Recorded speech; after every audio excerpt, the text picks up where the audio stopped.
sebenarnya kalau dari sisi dividen kita bisa bicara dari dividen yield ya, artinya dari potensi dividen non yang dibagikan dibandingkan dengan harga saat ini.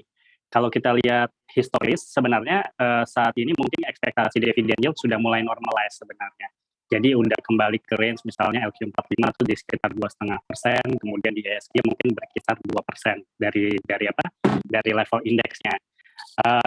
Ini sebenarnya sudah turun ya dibandingkan misalnya waktu yang sama di Februari 2021, apalagi Februari 2022 ya, di mana waktu itu Februari 2019, di mana waktu itu marketnya terkoreksi ya karena pandemi dan lain sebagainya. Walaupun mungkin net profit lebih rendah, potensi dividen di 2 tahun terakhir itu terimbas gitu ya, terutama di tahun lalu lebih rendah dibandingkan tahun ini.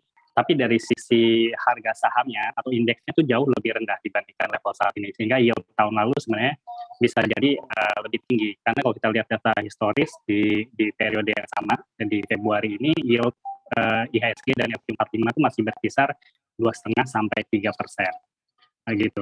Tapi mungkin kalau tadi yang Gibran sampaikan juga ada beberapa emiten yang mungkin dia selalu menjadi langganan ya, dia membagikan dividen dalam jumlah besar dan kemudian secara yield juga lebih tinggi dari rata-rata di indeksnya tadi.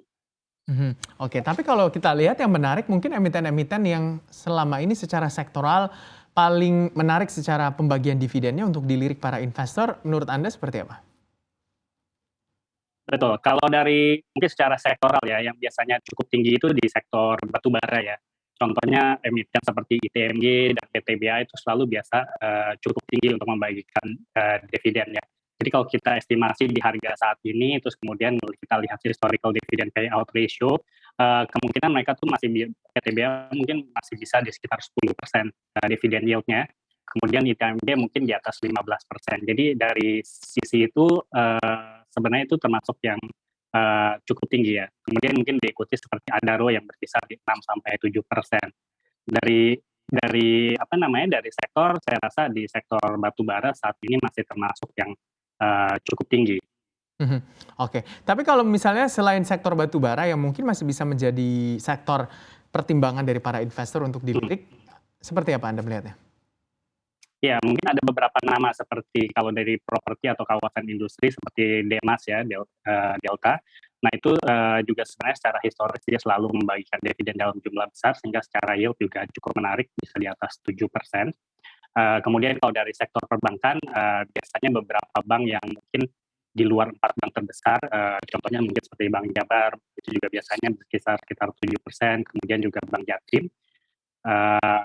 Di lain itu mungkin bank ini ya, CIMB Niaga ya, rasanya juga masih berkisar di sekitar 6%. Kalau dari sektor consumer sebenarnya pilihannya sudah lebih sedikit, mungkin seperti HMSP sekarang ya, karena mungkin harganya sudah depress sekali, dia tuh masih turun harga stoknya, sehingga dari sisi kalau kita coba lihat estimasi dividen yield-nya jadi cukup menarik, mungkin bisa sekitar di atas 5%.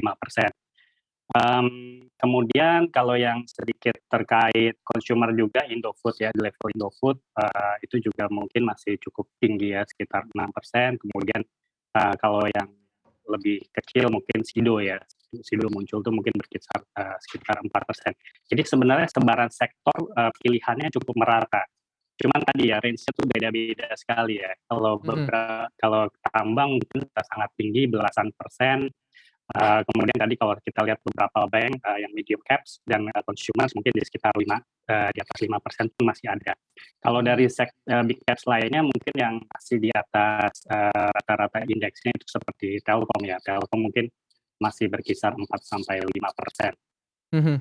Oke, tapi kalau dihitung misalnya Mas ya, seberapa besar sih dividen emiten atau rata-rata emiten tahun ini, dividen yield-nya untuk rata-rata emiten di Indonesia di tahun ini menurut hitungan Anda? Ya, kalau kita hitung di level weighted average di indeksnya, jadi kalau di LQ45 itu mungkin estimasinya sekitar 2,5%. Kalau di level IHSG mungkin berkisar 2%. Jadi makanya kalau kita strateginya orientasi berinvestasi di saham-saham yang membagikan dividen tinggi, kita cari perusahaan-perusahaan yang di atas itu gitu ya, dia membagikan payout ratio-nya di atas itu. Kalau enggak, strategi aktifnya itu tidak ada value added-nya ya dibandingkan strategi pasif dari perspektif dividen yield yang dihasilkan. Oke, 2 sampai 2,5% itu masih cukup menarik nggak sih untuk dilirik, Mas?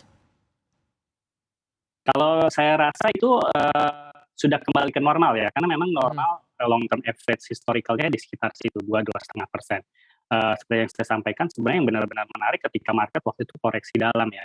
Tahun lalu juga waktu awal tahun belum normal, itu masih cukup tinggi di atas tadi ya kisarannya S45 bisa sampai 3%, kemudian yang IHSG sekitar 2,5%.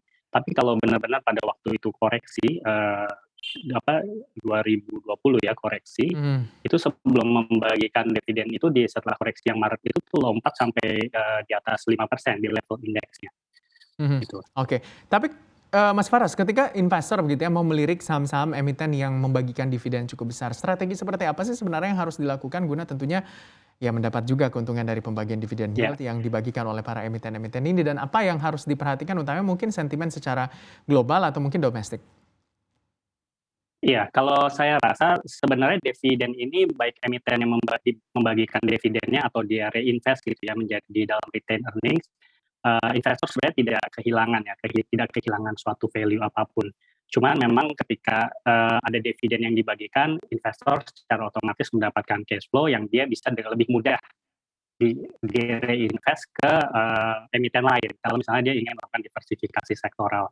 Tapi misalnya dia emiten itu tidak membagikan dividen atau tidak membagikan dividen secara besar, sebenarnya investor tetap bisa mendapatkan keuntungan karena proses reinvestasinya dilakukan secara otomatis di dalam emiten tersebut, di dalam bisnis emiten tersebut.